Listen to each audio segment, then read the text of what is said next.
కూతురి శీతాకాలం. దట్టమైన అడవి ప్రాంతం. పైగా శీతాకాలం. మంచు ఆగకుండా పడుతూనే ఉంది. కూతురు పిచ్చుక తన తండ్రి పిచ్చుక సమాధి మీద వాలి మంచుకు తడుస్తూ వణుకుతూ బాధగా కన్నీళ్లు పెట్టుకుంటుంది. చూసావా నాన్న, పిన్ని ఎలా బిహేవ్ చేస్తుందో? నేను సొంత అమ్మలా చూసుకుంటుంది తల్లి, నన్ను నమ్ము. ఆకలంటే అన్నం తినిపిస్తుంది, దాహం అంటే నీళ్లు తాగిస్తుంది, ఒళ్ళు నొప్పులంటే కాళ్ళు చేతులు పడుతుంది, ఇక జ్వరం వచ్చిందంటే చాలు క్షణం కూడా రెప్ప కూడా నిన్ను చూసుకుంటుంది తల్లి అని చెప్పి నువ్వు అమ్మ దగ్గరికి వెళ్ళిపోయావు. కానీ నాన్న అని ఏడుస్తూ ఉండగా అదే చలిలో వణుకుతూ కట్టెలను తీసుకెళ్తున్న పావురంకి తన తండ్రి సమాధి దగ్గర ఏడుస్తున్న కూతురు పిచ్చుక కనపడింది. జాలి వేసింది. పాపం, సవతి కూతురు పిచ్చుకకి ఎన్ని కష్టాలొచ్చాయి. ఇంత చలిలో మంచు కురుస్తుంటే తన తండ్రి పిచ్చుక సమాధి దగ్గర ఏడుస్తూ ఉంది. ఇప్పుడు వెళ్ళి ఎలా ఓదార్చాలి అని అనుకుంటూనే పావురం కూతురు పిచ్చుక దగ్గరికి వచ్చింది. అది చూసి కూతురు పిచ్చుక కూతురు కన్నీళ్లు తుడుచుకుంటూ, ఏమిటి పెద్దమ్మా ఇలా వచ్చావు? అదే నేను అడుగుతున్నానే, ఇంత చలిలో ఇక్కడేం చేస్తున్నావు? ఎప్పుడు చూడు ఇంట్లో ఏముంటావు? అలా షికారుకెళ్ళి రమ్మని కాకిపిన్ని పంపించింది. ఇలా మంచు పడుతుంటే చలి పెడుతుంటే షికారేమిటే? పంపించిన దానికి బుద్ధి లేకపోయినా ఇలా వచ్చి నీకైనా ఉండాలి కదా. కాకిపిన్ని సంగతి నీకు తెలుసు కదా పెద్దమ్మా. తను ఏం చేసినా ఎందుకు చేసినా నా మంచి కోసమే. సరే పద, ఎలాగో నీ కాకిపిన్ని నిన్ను షికారుకు వెళ్ళమని చెప్పింది కదా, ఆ షికారు మా ఇంటి దగ్గర కూడా చేద్దువు అని అనగానే కూతురు పిచ్చుక ఏమీ మాట్లాడకుండా తలదించుకుంది. పదా అని చెప్పి అక్కడి నుంచి ముందుకు వెళ్తుంటే కూతురు పిచ్చుక బాధగా ముఖం పెట్టి, ఇప్పుడు నేను పావురం పెద్దమ్మింటికి వెళ్తున్న విషయం కాకిపిన్నికి తెలిస్తే వామ్మో చంపినా చంపేస్తుంది. పావురం పెద్దమ్మింటికి వెళ్ళకపోవడమే మంచిది. కానీ పావురం పెద్దమ్మ ఊరుకునేలా లేదు అని చెప్పి పావురం వెనకాలే తన ఇంటికి వెళ్ళింది. ఆ ఇంట్లో కట్టెలతో పావురం చలిమంట వేస్తోంది. వెచ్చగా ఉంటోంది. పావురం ఆహారం తీసుకొచ్చి కూతురు పిచ్చుకకిస్తుంది.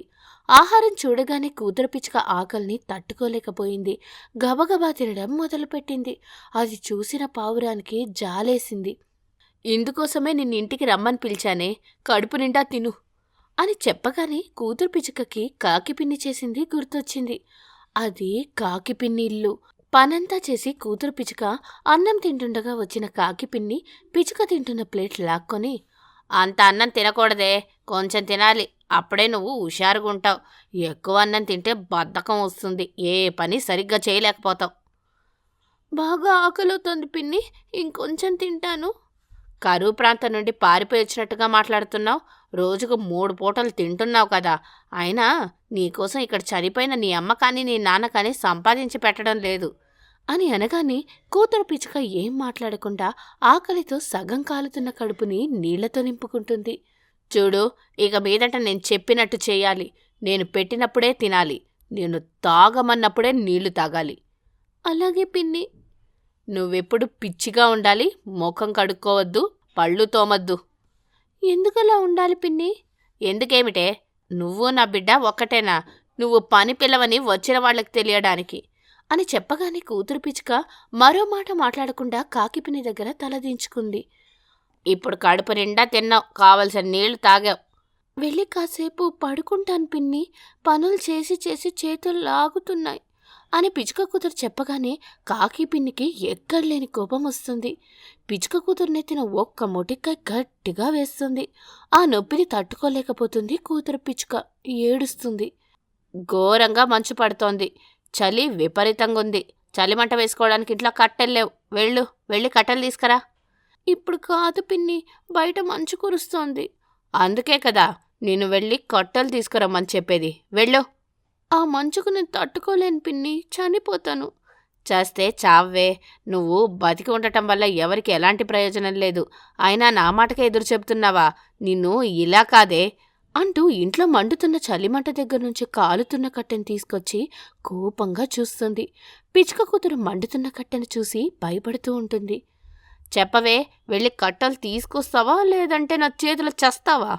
సవతి కూతుర్ని చంపిందన్న నింద నీకెందుకు పిన్ని? నేను బయటకు వెళ్తాను. మంచు తట్టుకుంటే బతుకుతాను, లేదంటే అక్కడే చచ్చినా ఏడ్చేవాళ్ళు ఎవ్వరు లేరు. వెళ్ళు. వెళ్ళి మంచుకు తడవని కట్టెను తీసుకురా అని చెప్పగానే కూతురు పిచ్చుక ఆశ్చర్యంగా చూస్తుంది. వెళ్ళవే, వెళ్ళి మంచుకు తడవని కట్టెను తీసుకురా అని చెప్పి కూతురు పిచ్చుకను బయటకు నెట్టేస్తుంది. పావురం ఇంట్లో కూతురు పిచ్చుక గుర్తు చేసుకొని ఏడుస్తూ ఉండగా, ఏడవకే, నేను తీసుకొచ్చిన కట్టెలకు పూర్తిగా మంచుపోయింది, వాటిని తీసుకెళ్ళు అని చెప్పగానే కూతురు పిచ్చుక కృతజ్ఞతగా దండం పెట్టి అక్కడున్న కట్టెలను తీసుకొని వెళ్తుంది. అల్లరి కొంగబావ అడవి మొత్తం తిరుగుతూ ఉంటాడు. నా సరదా తీరాలంటే ఎదిరింట్లో పెళ్ళాన్ని, పక్కింట్లో ప్రియురాల్ని పెట్టుకుని పండగ చేసుకుంటున్న సరసాల కాకిబావ దగ్గరికి వెళ్లాల్సిందే. ఇక ఆలస్యం ఎందుకు, ఆనందం పొందడానికి చలో సరసాల కాకిబావా అని అనుకొని సంబరపడుతూ అలా ముందుకు వెళ్ళి ఒక చెట్టు కొమ్మ మీద వాలుతుంది. తనకు కొద్ది దూరంలో ఒక చెట్టు మీద 3 గూళ్ళుంటాయి. ఒక గూడు ఎదురుగా, ఒక గూడు మధ్యలో, ఇంకొక గూడు కొంచెం చివరన. ఈ 3 గూళ్ళలో సరసాల కాకిబావ గూడు ఏదై ఉంటుంది? అయినా ఇక్కడ ఉండనుకోవడం ఎందుకు, ఒకసారి వెళ్ళి చూస్తే మనకు ఒక క్లారిటీ వస్తుంది కదా. ఏ ఇంట్లో పెళ్ళాం ఉందో, ఏ ఇంట్లో ప్రియురాలుందో అని అనుకొని అల్లరి కొంగ మధ్యలో ఉన్న ఇంట్లోకి వెళ్తుంది. అదే సరసాల కాకి ఉంటున్న ఇల్లు. తన గూట్లో ఒక కుర్చీ మీద కూర్చొని తలకి కట్టుకట్టుకొని ఉంటుంది కాకి.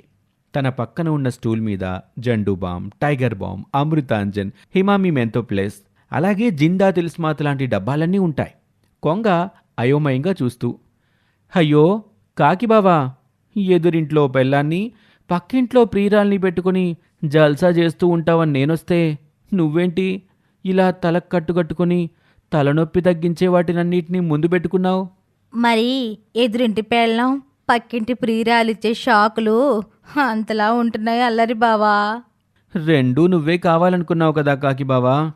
అనుకున్నప్పుడు హాయిగానే ఉంది కొంగ బావా. ఇప్పుడు అనుభవిస్తుంటేనే తెలుస్తుంది, ఎదురింట్లో ఎందుకు పెళ్ళాన్ని, పక్కింట్లో ఎందుకు ప్రియురాల్ని పెట్టుకున్నాన్రా అని. జోకులు వేకు బావా. అయినా రెడ్ బుల్ తాగితే శక్తి వస్తుందని, అప్పుడు అన్నీ కంట్రోల్లోనే ఉంటాయని నువ్వే ఒకసారి చెప్పినట్టు గుర్తు అని అల్లరి కొంగ మరింతలా సరసాల కాకిని ఆటబట్టిస్తూ ఉంటుంది. ఎదురింట్లో ఉన్న కాకి పెళ్ళాం పిచ్చుక అందంగా తయారై మల్లెపూలు పెట్టుకుని ఇంటి బయటకొస్తుంది. విజిల్ వేయటం మొదలు పెడుతుంది. ఆ విజిల్ విని అల్లరి కొంగ సిగ్గుపడుతూ నవ్వుకుంటూ కాకిని చూస్తుంది. కాకి మాత్రం అయోమయంగా దిక్కులు చూస్తూ ఉంటుంది.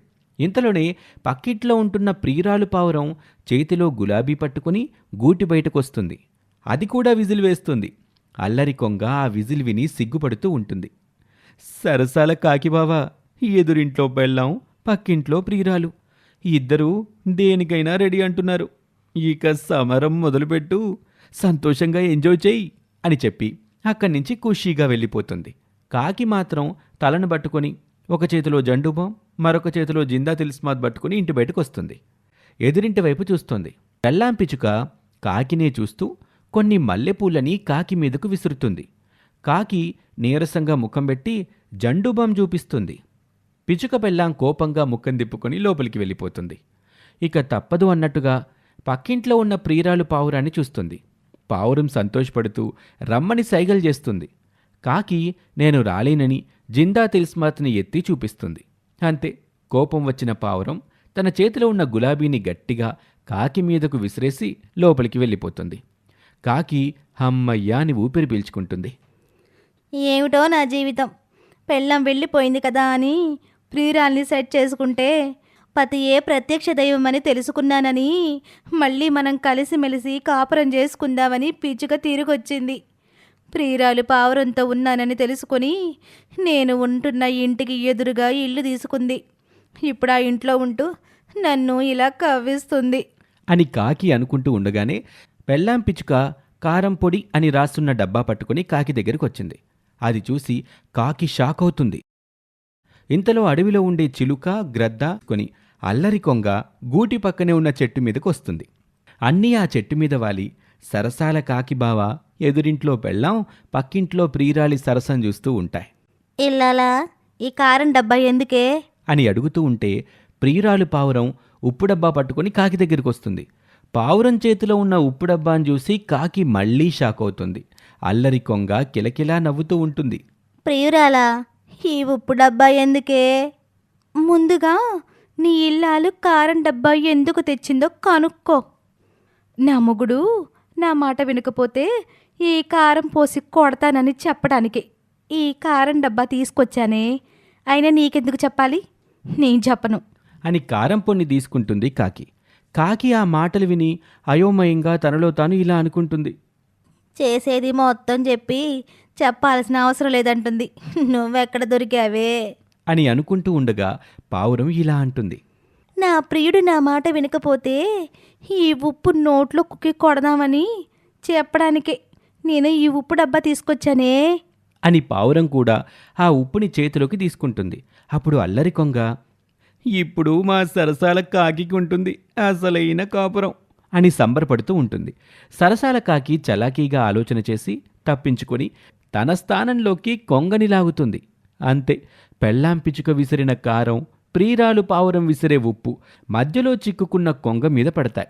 అంతే, కొంగ మంట బాబోయ్ మంట, దీన్ని నేను భరించలేను అని అరుస్తూ అక్కడి నుంచి వెళ్ళిపోతుంది. కాకి తన పెళ్ళాం పిచుకని, ప్రియురాలు పావురాన్ని చూసి చిలిపిగా నవ్వుతూ ఉంటుంది. పిచుక కారం, పావురం ఉప్పు పట్టుకుని కాకి మీదకు వెళ్తాయి. కాకి తప్పించుకుంటూ ముందుకు పరిగెడుతూ ఉంటుంది. ఇది వాల్టి కథ. మరొక ఆసక్తికర కథలో మళ్ళీ కలుద్దాం. అంతవరకు సెలవు. మా ఛానల్ని సబ్స్క్రైబ్ చేసుకోవడం మర్చిపోకండి. ధన్యవాదాలు.